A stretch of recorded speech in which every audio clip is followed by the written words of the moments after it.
You're listening to the Slow Ride Podcast.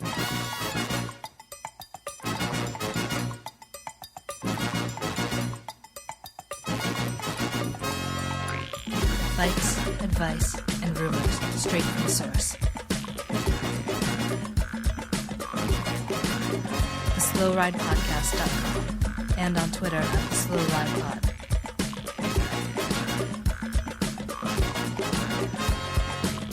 Enjoy the ride.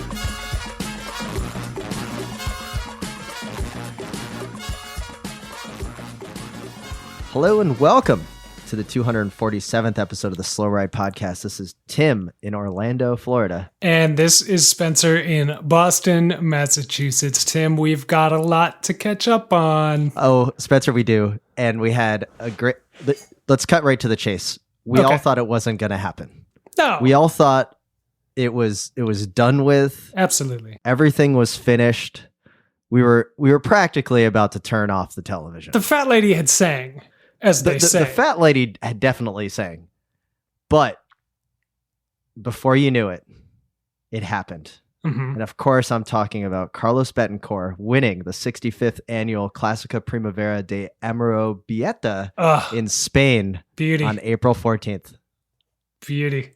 A win so big, I don't think anything this week could top it. Oh, and Spencer, I got a question for you. Did you think that's where I was going to go with the lead on the show this week? I was playing off your cues, and I didn't, but I appreciate it. Yeah. Like, at what point did you realize Swerve Street was coming up? Well, when you're behind the wheel, Tim, I've learned to expect that the road is not straight at all.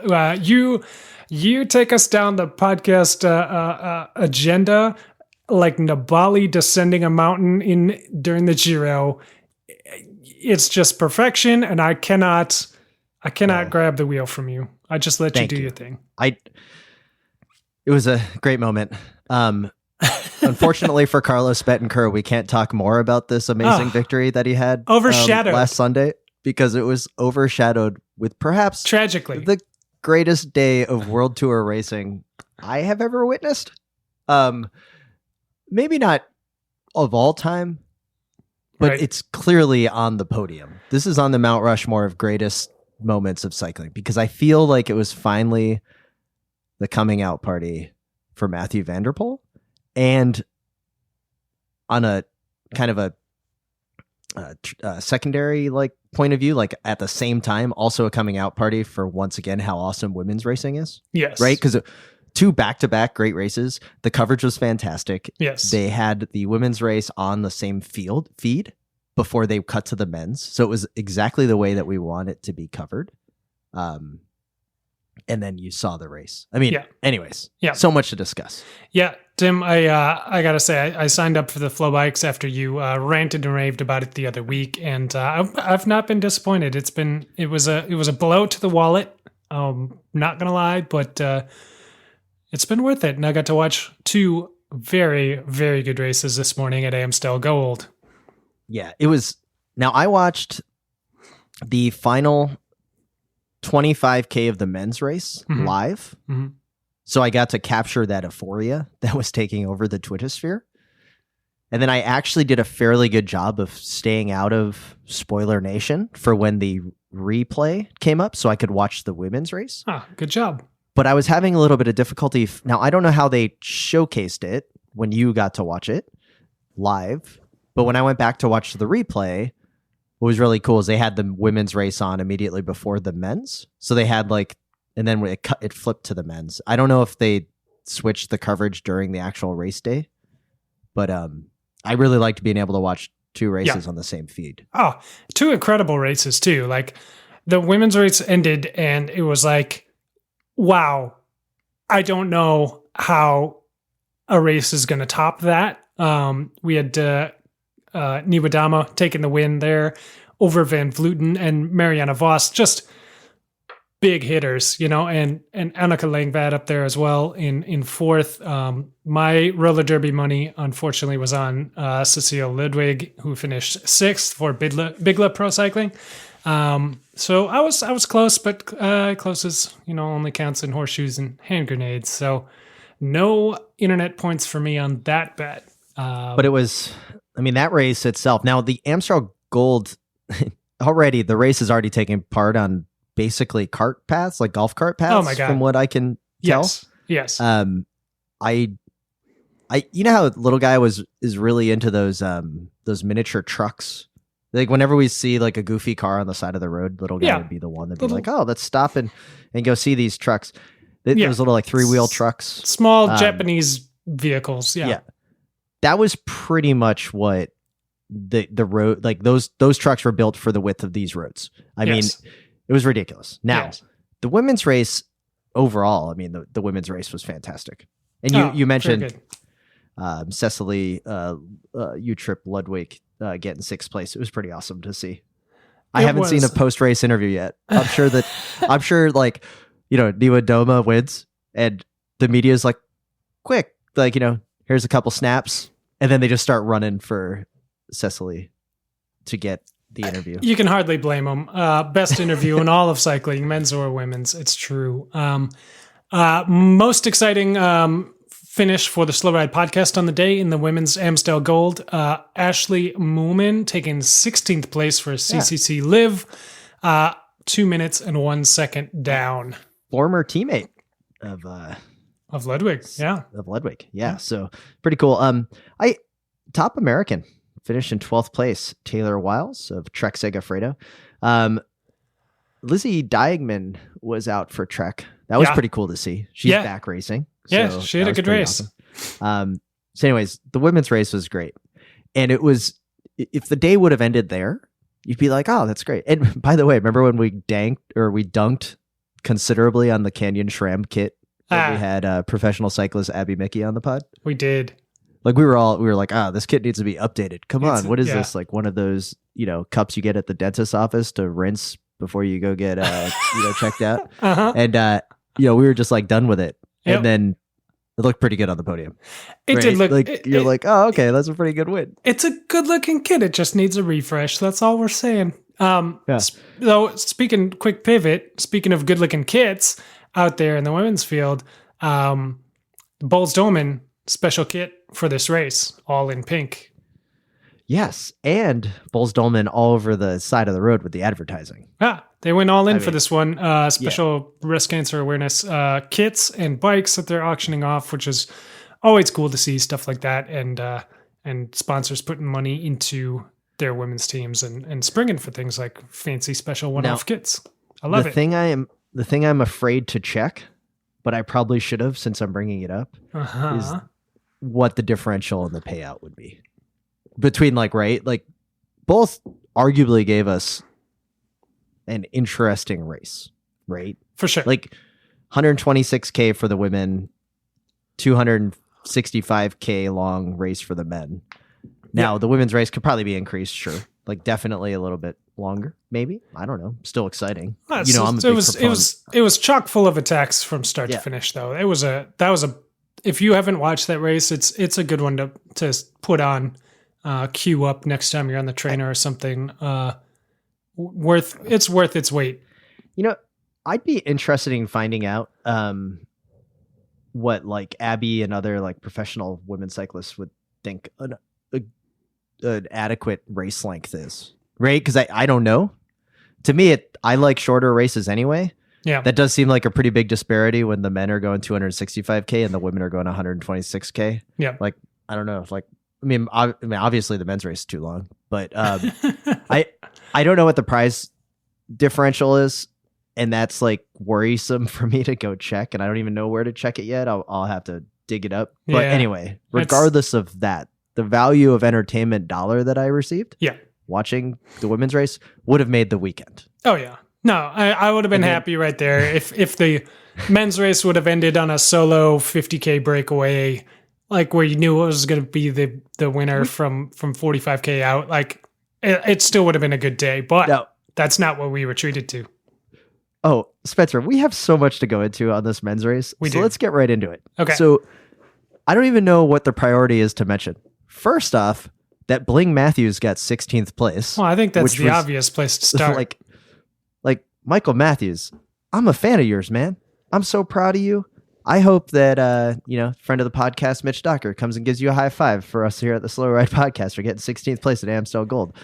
I know that he probably wasn't super stoked on it because he lost to Matthew Vanderpool like on Friday, 2 days prior to this race. Yeah. But Matthew's actually having a pretty good spring campaign. Pretty good. I mean, he's got a couple of podiums, and now he's got a 16th place under the belt. He's got to be feeling pretty good going into the rest of his season, I would have to say. That's fantastic, right? That's a great race. Then we knew 45K out from the finish that Alaphilippe was going to win this race. We did. And you're like, we did. All right, Alaphilippe, we saw not that bad of a guy. Right. We saw the attack from Matthew Vanderpool. Like, everybody knew he was a hot favorite, and he attacked, and he stayed out there a little bit with easy gear, and they got reeled back in, and you were like, well, he tried it. Soon. He did it. He failed. On to fight another day. Yeah. And then Alaphilippe attacks and gets the gap, and that's it. That's the race. With full saying. Yes. Which, Astana. That's another great spring season. That's a big move. That's a powerful move. Fuselang I am shocked that he has never won this race because it seems like it's made for him. Oh, and I'm totally caught the fever that little guy spread to us. Infected us with the love for Astana now. Because they're kind... Okay. Yeah, you may disagree. I may. I kind of wanted him to win instead of Alaphilippe. I'm over the Wolfpack thing. Interesting. The team manager seems a little, obviously isn't one with the times. No, and that's true. Not exactly that. I guess Astana is either, from what I can gather. But man, if I can tell you one bandwagon that I am on, was pulled off a long chase to a solid 5th place on the day. I am fully on board the Maximilian Schallmann train. Like, that's a great train to be on because he was the top place Bora finisher. And now it's going to sound like we're just going to dunk on Sagan, but pull up a chair because we have quite a few things to say. At what point do you think when he came across, like, when did he find out who won Amstel Gold? And at that moment, did it become a who's on first routine? I'm pretty sure that he hasn't checked the sheet yet. I think his swan years and his team DS just kind of ushered him straight to the bus and didn't let him check the results sheet that was posted on the side of the UCI bus, near the finish line. And they probably, how, like, Tim, I don't know if you have this problem, but I'm sure some of our listeners do. Your parents are getting elderly. They're getting up there in age. They're having trouble with the technology. So you go over to their house and you got to set things up for them, right? Yeah. Create the remote control. I printed out all the passwords and logins to So do you ever Roku? Do you ever go in and block the Fox News channel just to make sure? I feel like the DS for Bora probably had to block Pro Cycling Stats from Peter Sagan's phone, so he couldn't check who won. See, you're taking this a completely different way than I would. See, I was thinking when they cut to the camera and you saw the world champ. Oh, I'm sorry, the Slovenian champion stripes. It still bugs me that he's in the jersey that looks so much like Valverde's, and it goes to Peter Sagan. Yeah, that part of me likes to think that at the 40K point, right? You see the Slovakian colors just kind of drifting back, and he's getting dropped at that moment. Oh yeah, that he's like, okay, I know who he is now, because that was right around the time that Vanderpool was being reeled back in. Is when he was going out. Yeah, in the replay that I watched. Yeah, and so then I'm thinking there, like, okay, now he knows who he is. Like, he must have heard over the radio, oh, Vanderpool's coming back, and then Maximilian Schallmann is sitting there going, okay, can I go now? Like, do I have permission, Sir Peter?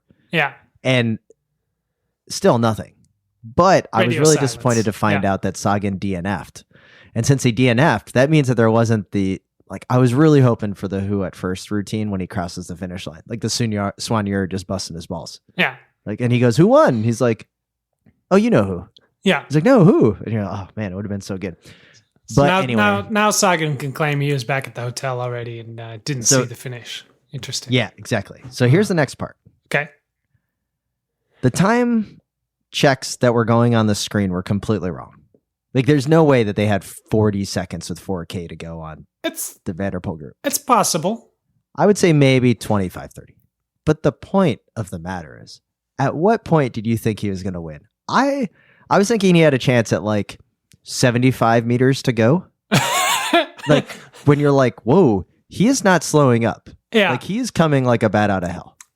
So it's interesting you bring that up because it was probably 5 or 10 meters after the finish line that I thought he might be able to win this because my brain was not able to process what was happening fast enough. He single-handedly, like every shot that we got of that chasing peloton, and it wasn't a chase group, it was the remainder of the peloton.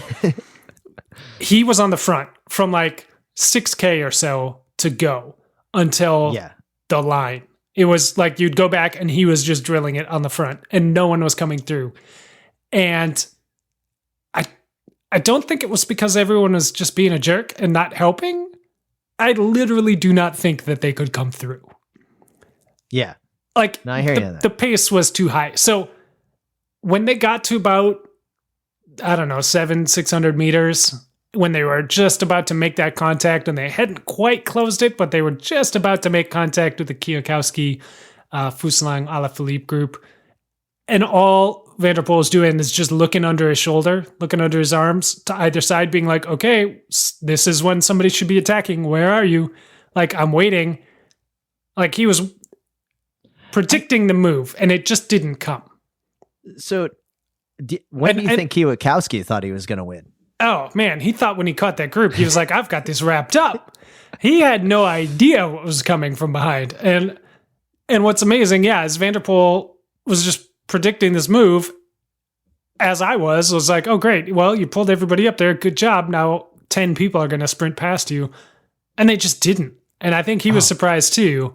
And the finish line, like he didn't even have time to post up because he was busy going. And then he did the thing. He did the thing that I love more than anything when I watch the Winter Olympics at the end of a cross-country ski race. Yeah. When they cross the finish line and they just lie down. Now, I want you to go back to watch this, Spencer. It's funny because that's what I do on cross-country skis, but I haven't done anything, important.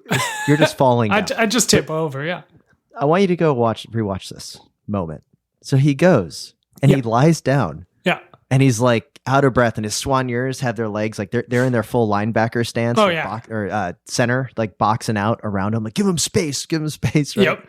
Elbows flaring like Bill Lambier. Yep. On for the bad boys in Detroit. There are just two random sneakers really close to his face.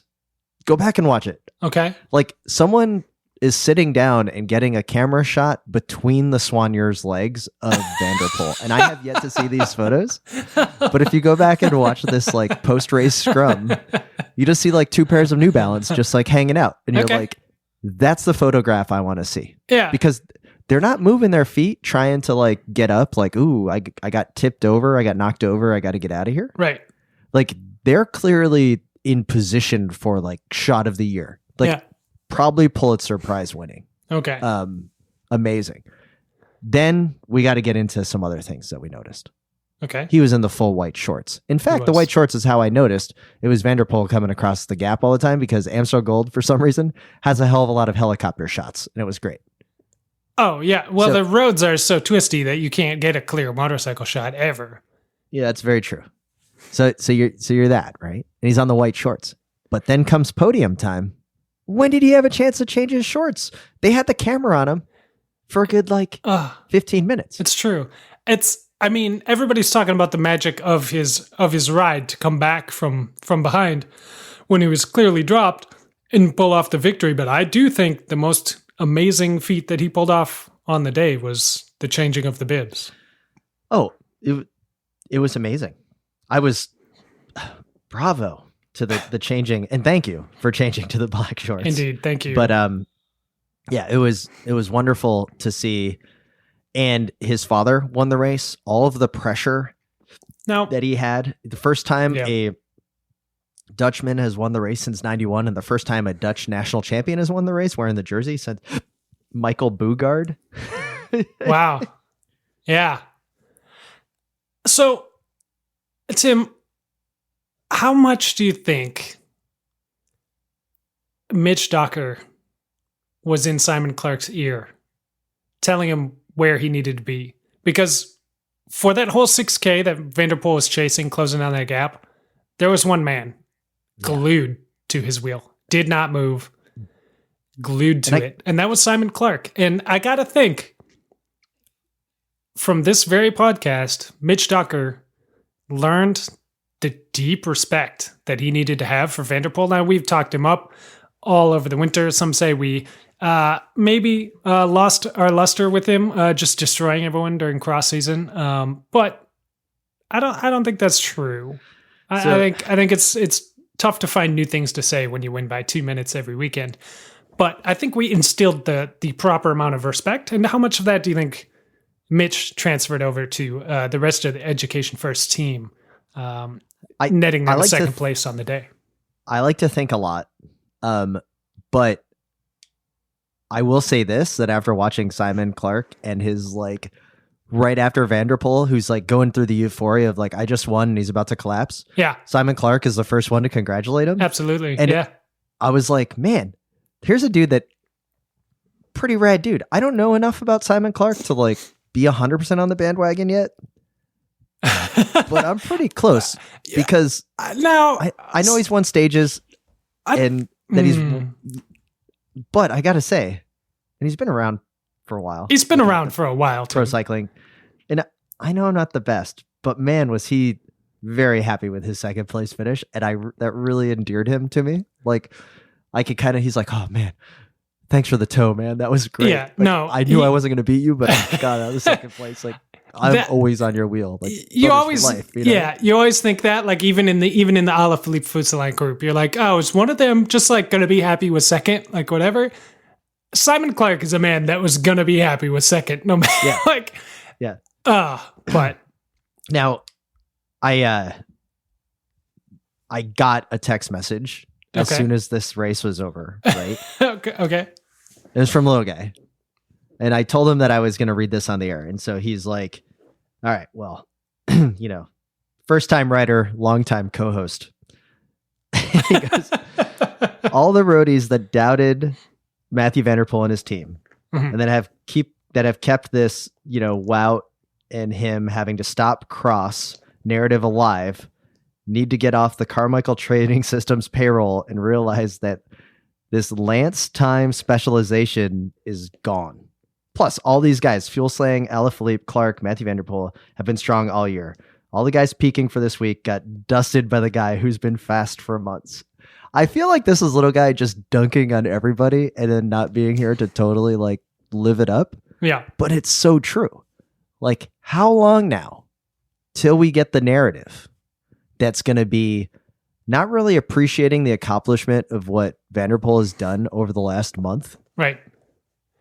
But the failure to appreciate what he's done over the last 5 months and how it's going to continue on into mountain bike season in the lead up to the Olympics next year. So that's my take on this is no matter how great let me put it this way. The happiest man in cycling today, right now today, you might think was Vanderpool. You're wrong. I already know who it is. The happiest man in cycling today is Nino Schurter.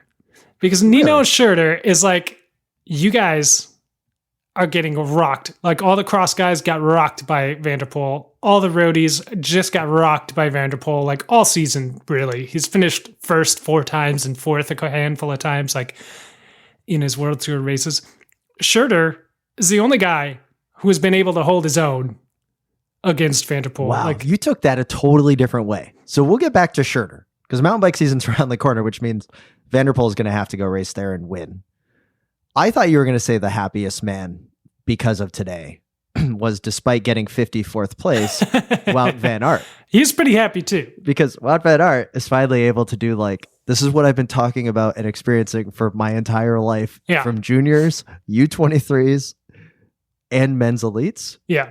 you guys now Tour of Flanders, I felt was like a little bit of a like you got a little bit of a taste. It was like a really good hors d'oeuvre to what is the Mathieu van der Poel party. Yeah. Right? Because he like cases it into the curb, gets back on, holding his shoulder, somehow gets back to the lead group. Mm-hmm.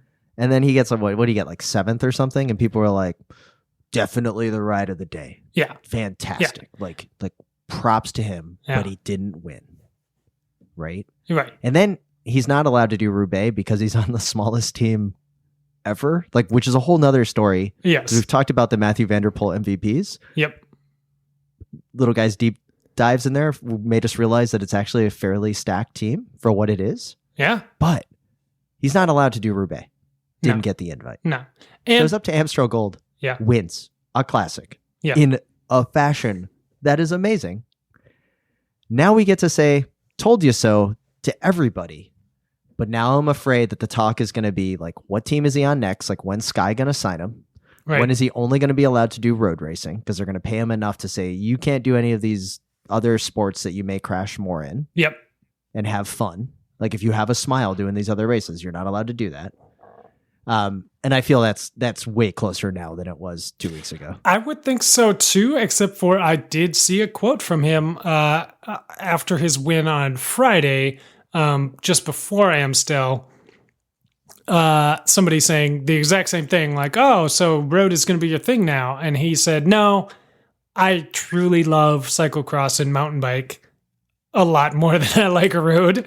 So I just don't know. I think he's gonna stick with, like, he might stick with this Corendon circus team if they're gonna let him do whatever he wants. Like, I don't think he cares. What do you think their team director is doing? Yes, you can do whatever you want. Like, do you think if he's on this team again next year that Paris-Roubaix will say, "Nah, we don't want you"? That's why I love it. That's I totally agree with you here. That I think that this is where he's going to be able to provide a swerve. It's not like Grimpeur going to that team from Breton, right? Where they're angling for a Tour de France wildcard because they have Grimpeur. Yeah. This is a guy that we should be able to get into every race imaginable. I mean, the Japan Cup will be rolling out the red carpet to get an invite to Mathieu van der Poel. Oh, for sure. Listen to this year already. So he's had, I think, 5 wins. Yeah. So he won a stage of Tour Antalya in Turkey. Won a 1HC, the Grand Prix du Dain. Then he won Dwars, big win. Mm-hmm. Won a stage of the Sarthe, Circuit of Sarthe. Mm-hmm.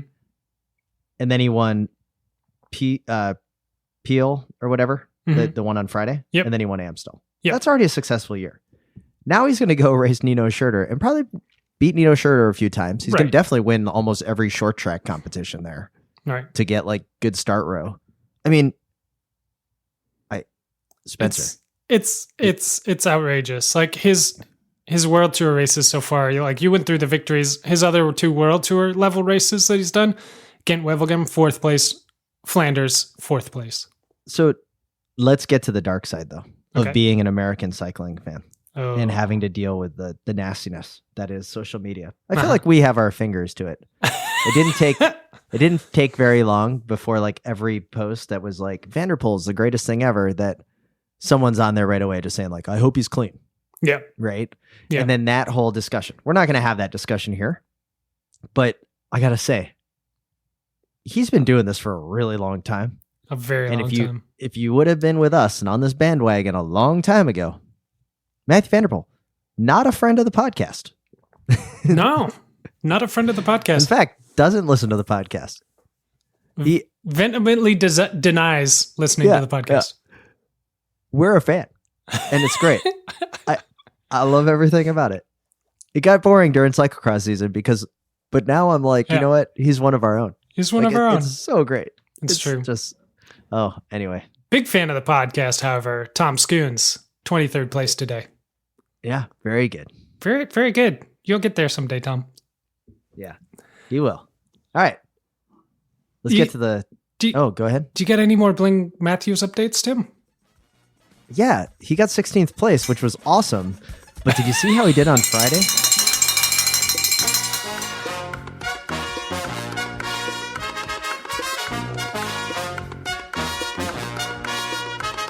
My name is Matthew Vanderpool, and I don't listen to the Slow Ride podcast.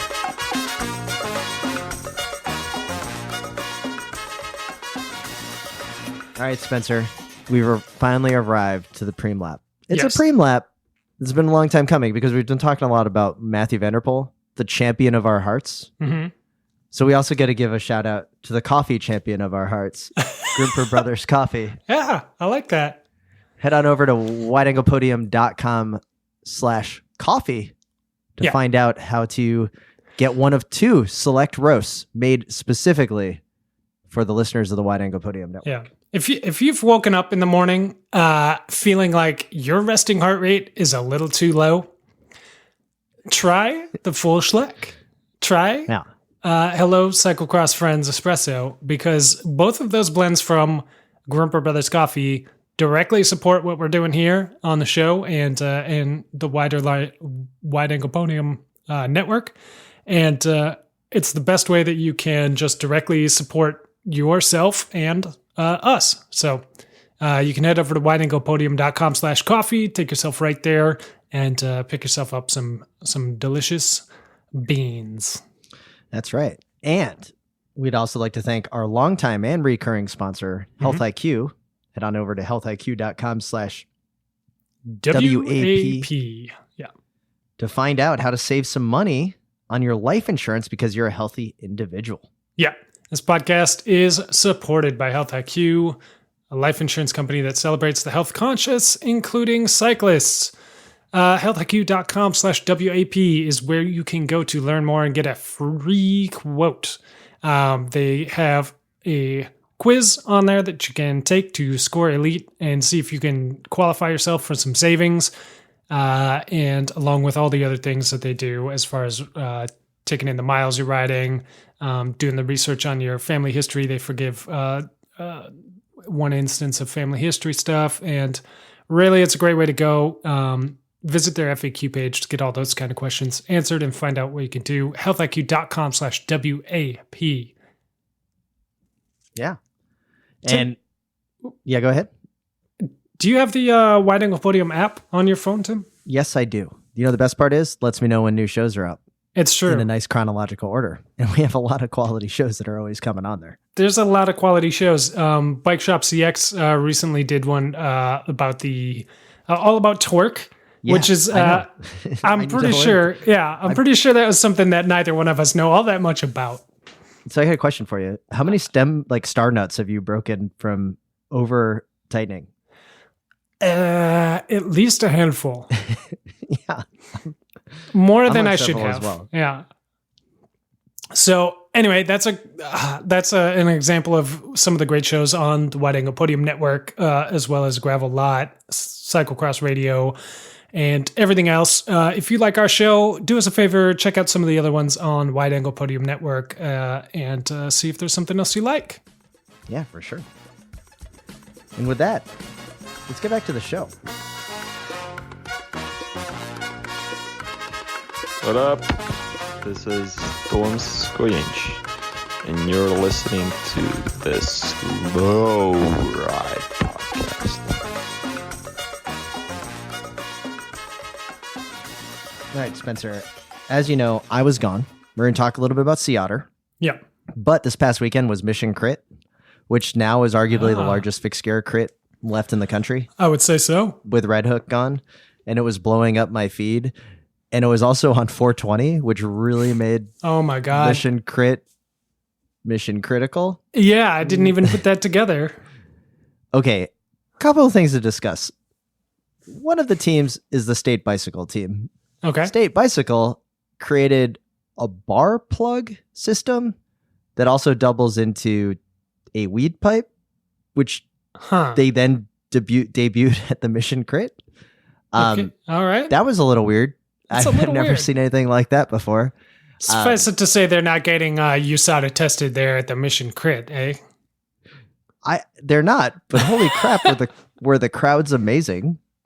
Like, and they had a live stream of Mission Crit on the old interwebs. Yeah.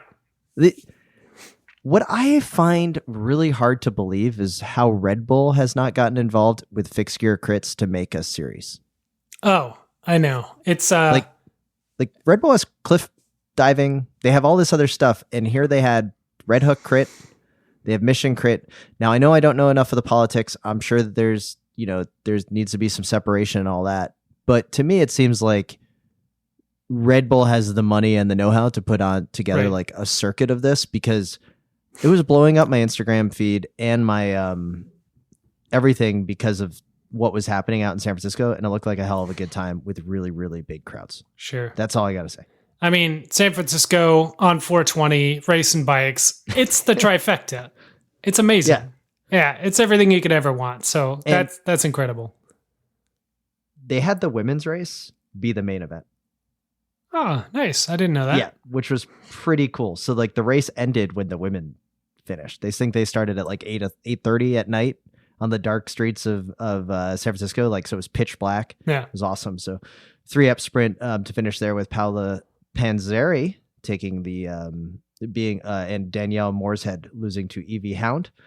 And then in the men's race, I only have the winner, but it was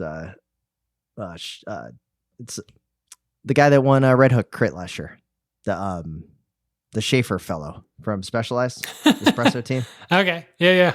So anyway, it's good stuff. Good. All right. I like all of the racing. I had a fun time watching it. I hope others did as well. All right. Let's get into Sea Otter, where I was. Lots to discuss. The first thing I want to say is got to see Bill from Cyclocross nice. Radio. Yeah. Hard not to miss him, because you can see him coming from a while away. It's about 8 feet tall, yeah. He had his press pass. And also saw a friend of the pod, Kevin Hayes, who has moved out there to California. Oh, okay. And they both came by and got to talk to them for a little bit. But they both pointed out to me something that I didn't understand, and I still don't understand, and it completely baffles my mind, is that the main UCI mountain bike race, so like the shorter course mountain bike race, like similar to what you would find on the World Cup circuit, yes, was on Thursday morning at like 9:30 in the morning, which is the first day of the festival. And for those that have not been out to Sea Otter, it's held at the Laguna Seca Raceway, which I've never ridden out there, but just judging by terrain, or I haven't ridden the mountain bike trails, to say the least, there's clearly a really good course there. It's almost got a natural amphitheater feeling. It's got, because you can see most of the course from wherever you are, because you can see them racing up the hill. Right, yeah. Now, the racetrack itself is kind of separated, obviously, because normally a car race track, so they don't want, pedestrians and people like right on the course. So you gotta kind of know how to get onto the course. Yep. But Spencer, like the fact that this race was early in the morning and you couldn't really tell what happened, like a world champion was racing out there, Kate Courtney, who ended up getting third. And we didn't even know what was going on. Yeah, no, I had no idea. Now there's an e-bike race that had a little bit better primetime coverage. Interesting. I was really disappointed by that, but I got to see some pretty damn good coverage by Bill's new YouTube show. Oh my God. Mountain Bike Heat Check. Yeah. Can we have him redo like everything on our show? Because the production quality was amazing. It's very good. Yeah, I watched that. He did such a good job kind of compressing the pertinent information and giving you all the shots you needed and kind of giving you the play-by-play. It was really well done, I got to say. Yeah, it was really good. I wish that they were doing a little bit better coverage of all the mountain bike racing at Sea Otter, and Bill's the only one that was there to provide it. So, major shouts to him. Yeah, absolutely. So you were there on the ground, and I was not. I was on a small family vacation last weekend, which is why we did the mailbag episode. Kind of sprung that on you guys because we sort of forgot about it, the schedule conflict. But I did see, despite that, a lot of information coming out of Sea Otter. A lot of hard hitting news articles with the new stuff that was released, all the brands getting in on the action. And I gotta say, Tim, the only thing that really crossed my radar here was gravel bike stuff. Everybody seemed to have gravel stuff. And the most offensive, at least in my opinion, was that Pinarello released a gravel bike, and so did Look, 2 Euro-soaked, road-storied, historical Euro roadie brands have crossed the picket line over to the gravel side. That's a very good point. What I'm very curious on, Spencer, is if those models are also going to be available in Europe, or is it kind of like how like a car company only introduces like certain models, like right? We can't get any station wagons here in the U.S. Yeah, but they're all over Europe. So is it the other way? Because from what I've heard, from what I can gather from my friends in the UK, is that there's not a ton of places to ride gravel in the UK. Like there's not. It's like they've never heard of Scotland.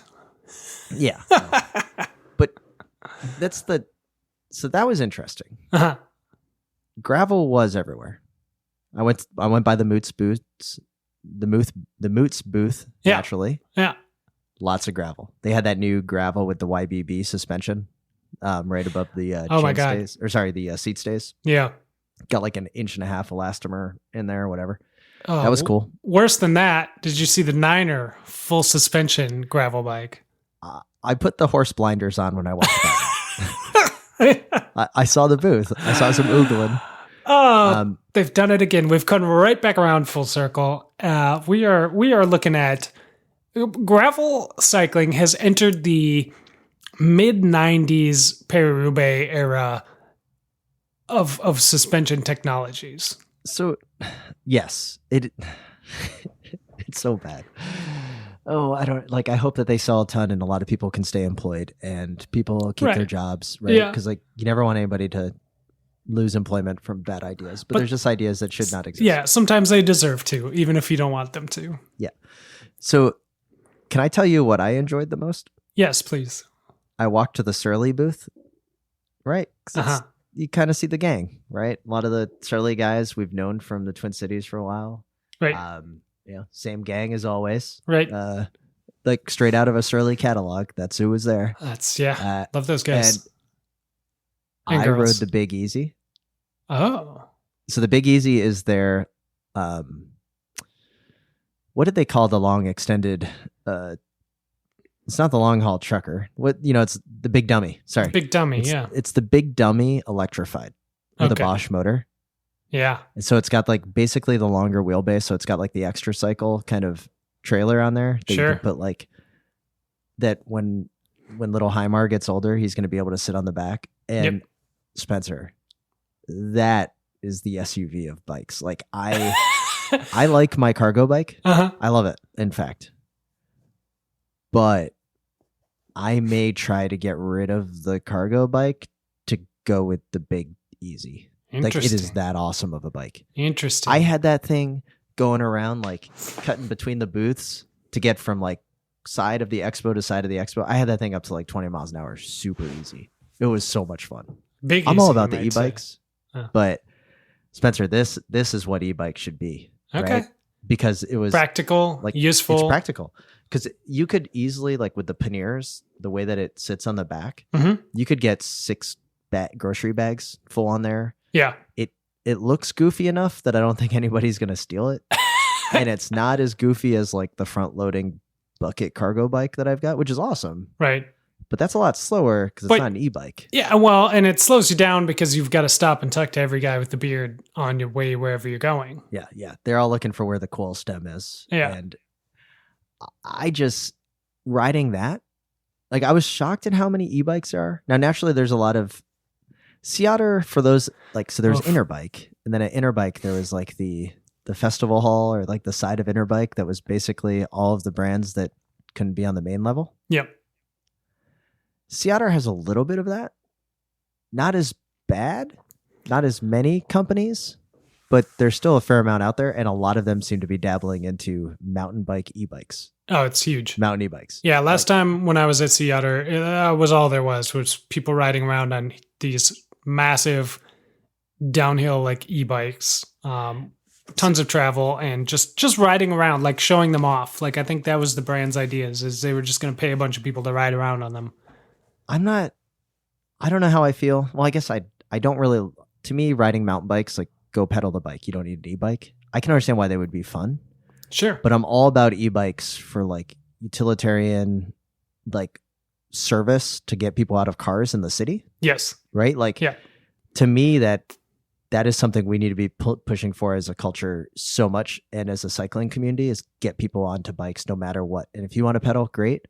But if I want to take my son to school and it's really windy out and I can just like get pedal assist to get him there quicker and a safer and out of a car, Yep. like that's the way we need to be. And I was, that bike did it for me. Like, I was at that moment, I was like, this is the future. I understand why people are talking about this. Now, e-bikes on the trails, I have other issues with, because it's kind of like, at what point is it motocross? Yeah, there's a fine line there somewhere. And that's not my thing to figure out. I'm going to leave it up to the trail organizations. A lot of states have certain trails that you can take them on. Some states are like, take them wherever. I know when I was just in Moab, Utah, they have some specific trails that e-bikes are totally okay on, and go have a blast. Like, there's some steep stuff in Moab that I did not want to ride up, and if I'd have had some pedal assist, it would have been very nice. So I do not poo-poo anyone for taking the hard part out and just doing the fun part. Like, I get it. But it's not for me. For at least yet. Maybe when I'm a little older, I might be real into it. I don't know. I rode a couple of e-bikes there, because at that point, people would come by where it was, and I'd get to jump on their bikes. A couple different styles. There's the throttle ones. Oh yeah. Which I guess are class 2, like where there's no pedaling at all, and you just like turn the knob and they can go really fast. Yep. It's a little scary that there's no like exertion that's happening. Yeah. Because it's just a motorcycle basically that's quiet.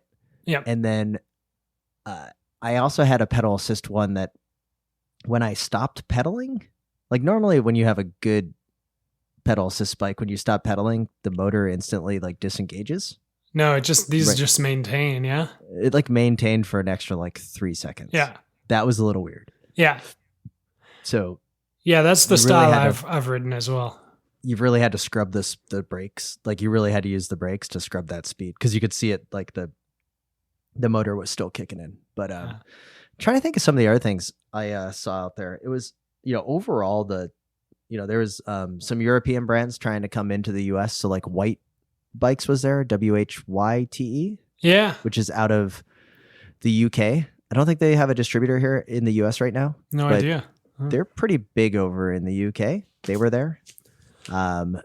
Chain Reaction was there once again, sponsoring the giant pump track where all like the kids are out there just like slaying it. Nice. So that was pretty cool to see the pump track get in full use. The Thursday that we were there, super windy. In fact, the next that night, we started getting texts that like tents were in the lagoon. Like, people easy up tents were gone the next day. Yeah. Campy was there showcasing their 12 speed. Okay. Rotor was there with the 13 speed. So that was getting a lot of... were they like across the aisle from each other, giving each other dirty looks and stuff? They were not. Oh. It was nothing like beyond those like really stuck out. I was shocked though at how much like gravel and e-bikes there were. Unbelievable amounts. I'm just still offended by Pinarello and Look getting into the gravel scene. But did you see any of the other racing that was going on? Did they do the downhill racing? Did they do the dual slalom, all that kind of stuff? I watched the dual slalom from afar. Okay. It's always pretty exciting. Through binoculars, which was really cool, because then I didn't have to like listen to the like Shaw Bro, because I heard all about it. Yeah. And I was like, well, that doesn't surprise me. I love watching the dual slalom there, because there's clearly like a track that's faster than the other one. Right. And I don't know, that's got to be distance wise, but then also there's just faster lines through the turns. Mm-hmm. So you could tell within the first like 30 feet, like who was going to win, unless there was like a dab, right? Well, because of who had the line. That's what keeps it interesting, is you do the 2 runs in dual slalom. So you do one on each track next to each other, and see who can pull out the faster total time. But speaking of downhill racing, Tim, it's coming up. It is. It's around the corner. I'm stoked. We get emails all the time saying we need to talk more about mountain bikes and in downhill racing, and Oh. we always say we do, and this is our chance. Yeah, and by the way, the critique that we got on our review last week from Andrew Palmgren about this, where he said, on a side note, Fat Chance is greater than Klein. Oh. Fat Chance was there at Sea Otter, and I got to hang out at the Fat Chance booth. I didn't see you, Andrew, in your 4-star review. It was great. And they were really smart. The Fat Chance guys were really smart because they tore down their tent every night and took it with them. And then they brought it back the next day, so it never ended up in the lagoon. Yeah, a little bit extra work, man. A lot of the bike industry not willing to do that. So UCI mountain bike downhill starts next week. Yeah. What's the drama? Rachel, what do I need to watch? Well, definitely the women's racing is going to be the highlight that I'm going to be focusing on this year, because to me it's a little bit easier to follow because it's a smaller ecosystem in, as far as like as an elementary rookie level watcher of this. Yeah. It's, there's 3 or 4 women that are at the top, but then there's 2 at the top of the mountain. Okay. And it's Rachel Atherton and then Tawny Seagraves. And they had their first race heads up 2 weeks ago at like a British national downhill series. Okay. And Rachel won. And so now they're going to the season opener in, I want to say it's Slovenia. It's the first time back there in quite a few years. And it's going to be live on Red Bull TV on the 27th, I believe. And I'm stoked. So I'm coming up. Oh yeah. And it's Spencer. You and I both know it's great. Now we got to find a way to get roller derby to cover downhill mountain biking. I don't know, but that might be a stretch. I'm pretty stoked for it. Now I don't know as far as the men's side of things. Sea Otter was a buzz because, like, was it Kogel bearings or someone had put out like a press release that Aaron Gwynn was going to be racing cross country. Yeah, and friend of the pod Bill Scheiken kind of bit that one, but it was like well after April Fool's Day, so it wasn't really Bill's fault. Yeah. So I don't know. I'm pretty excited, but I don't know enough about the women or the men's side of things. But the women's racing is going to be pretty good between Rachel and Tawny. Yeah, I think on the men's side, you just really need to know Aaron Gwynn's name, and you'll be pretty much covered. Yeah, for sure. Well, there's a few others. Brosnan. Yeah. Trying to think who else there is. There's the French guy that races for the Fox team that's got the brown pants. Bruni. Bruni. He's very good. One of my favorites. There's a handful. And of course you got Danny Hart and all those guys. It's exciting. You got Luca Shaw. Yep. Anyways, so I'm trying to think. Rachel Atherton's no longer on the Trek team, so her and G now are racing their own bikes called Atherton Cycles or Atherton Bikes. Yeah, whatever that is. Now, what I don't understand is, like, we need to have the Bike Shop CX guys just get into like downhill technology, because at Sea Otter, like, you overhear the chatter, and people are really into like suspension lengths. Like, oh my god, yeah, I rode the so-and-so 140 today, and like, cha, bro, it was great. I have an enduro coming up tomorrow. And I'm like, what's an enduro? And they're like, we got I'm going to be running the 110 up front and then a 130 in the back. And I'm like, full squish. And I'm like, well, I'm confused. Right. It gets so much worse than that, Tim. It gets so much worse. So they're pulling off the Rock Shack Super Deluxe and they're switching that out with the Fox X2 just to see what the difference might be, and trying to get a different tune on there. There's just a depth to that I am never going to fully comprehend, and maybe those guys can get into it, but how good do you have to be to know the difference, though?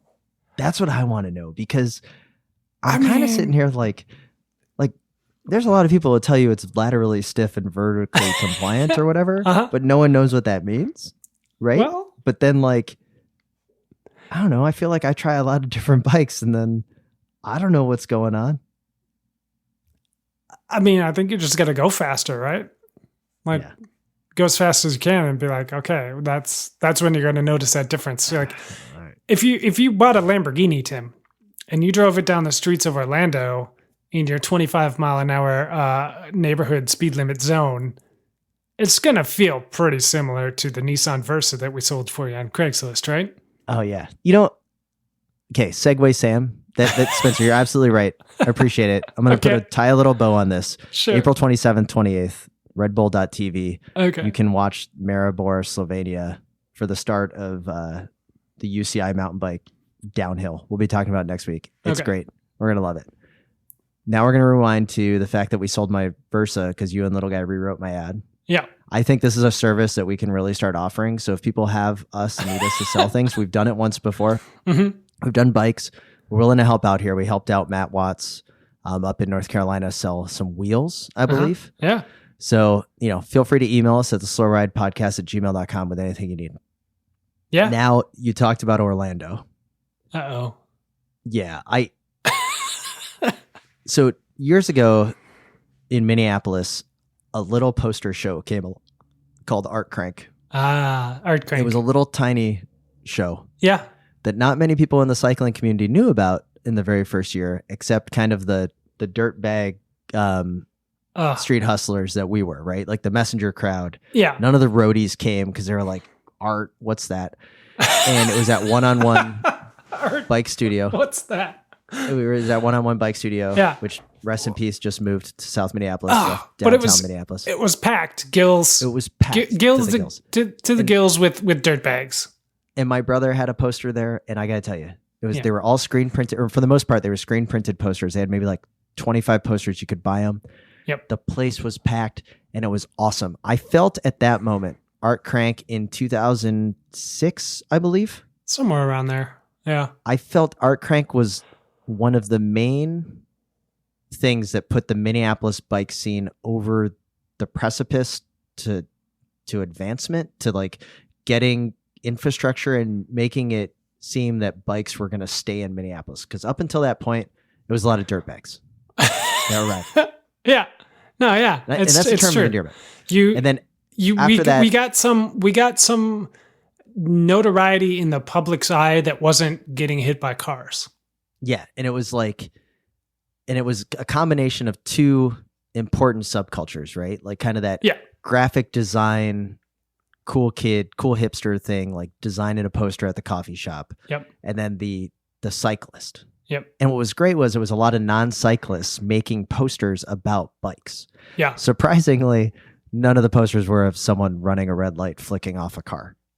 Amazing. But anyways, at that moment, I loved the event. I went to the first 7 Art Cranks, moved to Gainesville, Florida, and Art Crank never traveled down here. Now it traveled countrywide. It's arguably one of my favorite things about cycling. Charles, who created the show, has done wonderful things with it. He's a great follow on Twitter, just at Art Crank. Check it out. Yeah.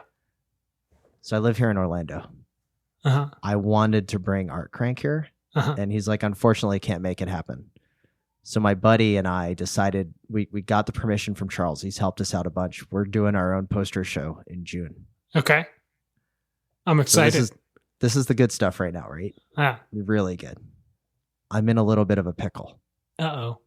Yeah. Tell me more. I'm having trouble connecting with the artists here. So I was thinking maybe you could help me reach out to the artists. Write a Craigslist ad. Maybe write a Craigslist ad. Okay. For the greatest poster show that's going to happen in Orlando. All right. So, rare. Gotta put that. No, rare. So we're not actually selling a product this time. We're selling an idea. We're selling an idea. We're selling a dream. Let's frame this out. I thought that there'd be more graphic artists. Like there's a strong graphic artist community here. Mm-hmm. Do you have an art school? Yes, we do. Okay. We're done. We're set. We're good. Okay. We just need to connect with those kids. Yeah, that's what I figured. So how do we write the ad for the kids at the art school? So limited time offer. Okay. It's a limited space available. Yeah. One time, chance of a lifetime, something along those lines. Ooh, I like chance of a lifetime. Okay. Yeah. Yeah. Make your break. Oh, that's such a good cycling tie in there. You're also going to have to put very big on there, paid. Okay. This is not for exposure. This you can actually make money. I think that's going to resonate well with the collegiate art school crowd. Should I do something along the lines of like improve your Dribble account or whatever? Because like Dribble, I think is what graphic designers use, right? I have no idea. I think that's like their LinkedIn. Okay. Okay. All right. So limited time, paying job. Make your break. Paying job. Okay. Yeah. I'm glad you're taking notes. Yeah, I got this. So, make kindergarten level artwork to sell to rich old people. Must include bikes. That's it. Like anybody could do that, right? You could do this, make money, you get paid. I'm in college, I'm eating ramen. Like, I'm an artist. Like, obviously I have no money. Like, you need to speak their language, right? This is easy. Anybody, you could do it in your sleep. You're gonna get like paid. You're also gonna get exposure, but don't talk about the exposure because they get hit up with that all the time. And then just once they're there, once they're in, once you've got the hooks in them, then you tell them to bring all their friends. Oh, it is free beer. Can you put free beer on the poster? There is free beer. We've got a great beer sponsor, Ocean Sun Brewing, right down the street from our house. Then be sure to put that on the job description.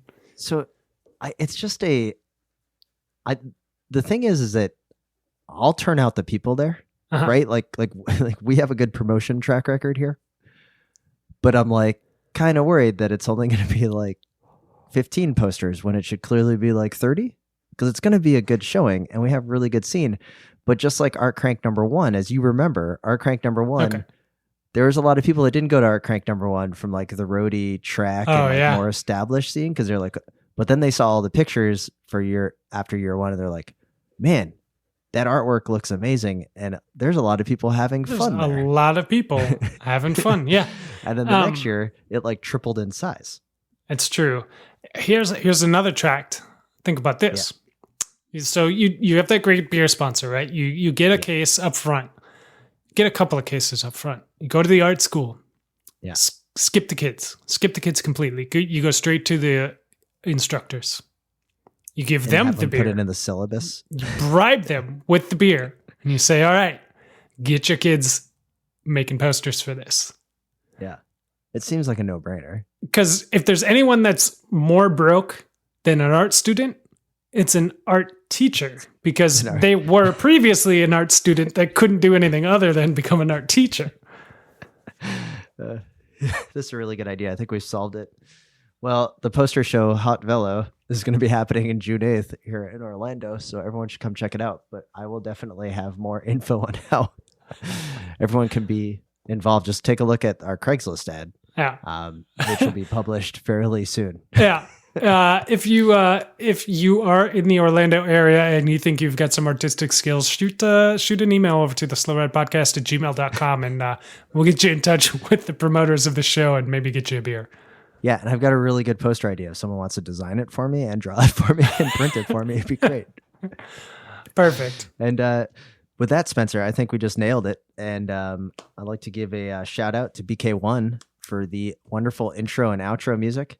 Like also to thank Matthew Vanderpool for not listening to the podcast, but for winning Amstel Gold and making our day even better. Yep. I'd like to thank Health IQ for their continued support. Head on over to healthiq.com/WAP to find out how to save some money on your life insurance. And we'd like to thank Grimpeur Bros Coffee. Mm-hmm. You can select from 2 wonderful coffee blends by going to wideanglepodium.com/coffee to find out more. And with that, this is Tim in sunny and beautiful Orlando, Florida. And this is Spencer in Boston, Massachusetts, reminding you to always wave at all your fellow cyclists that you see out on the road.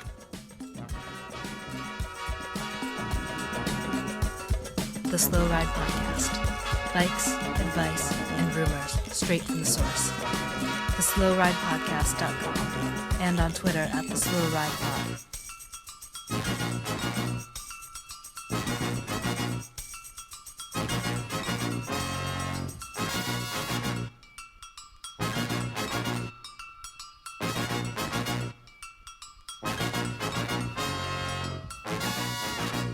didn't even get to the email about the Hincappy and the sunglasses. You know, the optical sunglasses that give you the heads up display. Oh man, we'll get it next week. Yeah, I hope so. All right, talk to you.